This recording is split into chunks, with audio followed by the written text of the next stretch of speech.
అంటే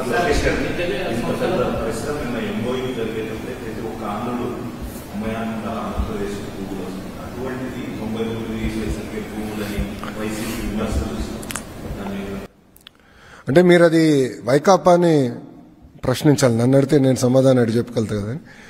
మొన్న కౌన్సిల్లో బొత్స గారు మాట్లాడుతూ కంపెనీలు మీరు రూపాయికే ఇస్తున్నారు భూములు అంటే నేను చాలా స్పష్టంగా చెప్పింది రెండు సంస్థలకు మేము ఇచ్చాం. ఒకటి టీసీఎస్, రెండోది కాగ్నిసెంట్. ఇది కాకుండా నేను ఎవరికైనా ఇచ్చుంటే నాకు మీరు నిరూపిస్తే ఇదే ఫ్లోర్ పై నేను రాజీనామా చేస్తానని సవాల్ కూడా చేశాను. ఆయన ఏం మాట్లాడలేదు. సెకండ్, ఆయన ఛాలెంజ్ చేశా, ఈ సంస్థలకి ఇస్తాం తప్ప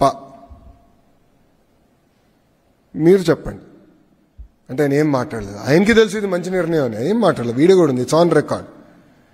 25,000 ఐటీ ఉద్యోగాలు అనేది it creates an economic impact north of 15,000 crores.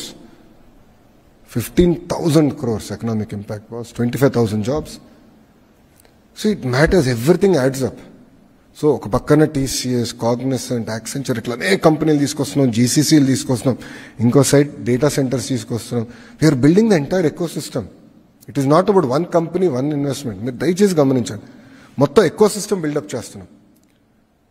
ఇప్పుడు చాలా మంది రహేజాస్కి గతంలో హైదరాబాద్లో knowledge, I think it's called knowledge city, ఎందుకు ఇచ్చారన్నారు చాలా మంది ప్రశ్న ఇచ్చారు. ఇప్పుడు ఎంతమంది పనిచేస్తున్నారు తెలుసా ఎకో సిస్టమ్? 1